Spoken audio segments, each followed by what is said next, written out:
All right, Gary, let's talk about a bounce play.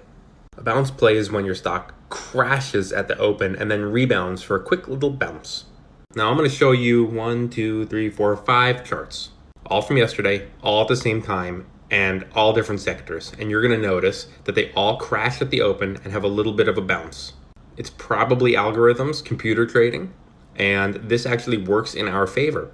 We just piggyback on their moves. Let's take a look. Right at the open, this stock drops from 670 all the way down to 590. But that's not reason enough to buy. We need to see that it's actually oversold. That's what we're looking for. And it has a quick bounce from 594 all the way up to 630. Now you might say, why don't we just hold it and see how much higher it goes? That's one strategy, but the other is to get in and out very quickly. If you purchased 1,000 shares around 6 and sold it around 625, you'd have $250. All right, let's take a look at another chart. At the open, this stock goes from 437 to 422. RSI also confirming that it's oversold. And hey, don't you notice that it looks just like the last chart? So if you buy it around here at 420 something, and you notice that it actually comes back down after it rebounds, you don't have to sell. You can hold and say, well, if it goes down 5%, then I'll sell. And look where it ends up going. All the way up to here to 440. Now, if you have a goal like I do of about $200 per trade, you'd probably sell it around there and pull in around 160, 170. But look where it ends up going, all the way to 458. You've got a few options with a trade like this. One is to say when it breaks the support line, which is the purple Bollinger Band, I'll sell. The other is to say, you know what, I'm just going to hold it and let it ride until it breaks this 20-day moving average, which is this middle band, and then I'll sell. But there's no guarantee it's going to keep going up like that. So if you're like me and you're a little iffy about these markets, you probably would have sold it in the beginning. All right, bounce play, part 3. Here we go. 330, it pops at the open, and then it drops to 293. Relative strength confirms it, and it rebounds. It goes from 293 to 309, which is about a 16-cent gain. Now, remember, we're talking about a bounce play here, so you'd probably sell it at this point and take your $160.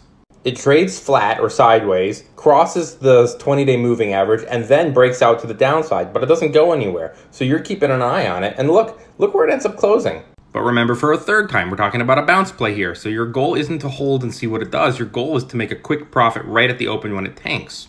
If anything, you could buy it back when it breaks out at around 311 and then sell it at the close at 320.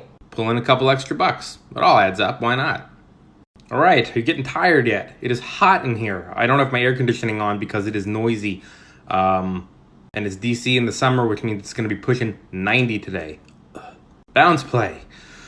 Part 4. All right, so right now, what I've just shown you were 4 or 5, I can't remember, penny stocks. That is stuff under $5. But because I'm trying to illustrate a point that these are all algorithms and computer-based trades that tanked the market at the open and then caused a rebound, I want to show you Apple and Microsoft.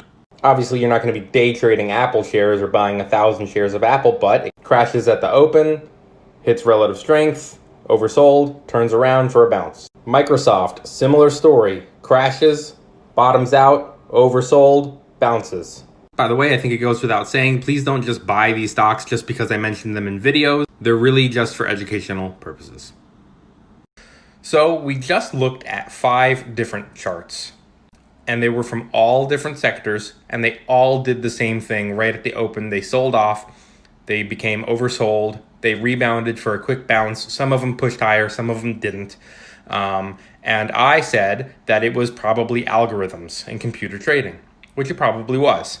However, that's not the only thing that can make all charts look the same. For example, let's say the head of the Fed was coming out to speak to the media at around 1 o'clock on Thursday. And everybody was thinking, oh man, it's going to be bad. So the whole market kind of sells off. He comes out, he speaks, he says, hey, everything is terrific. And the markets rebound. That's another example of how the whole stock market can sell off of all different sectors. Everything can look exactly the same and then rally after the Fed speaks. Point being, it's not always algorithms.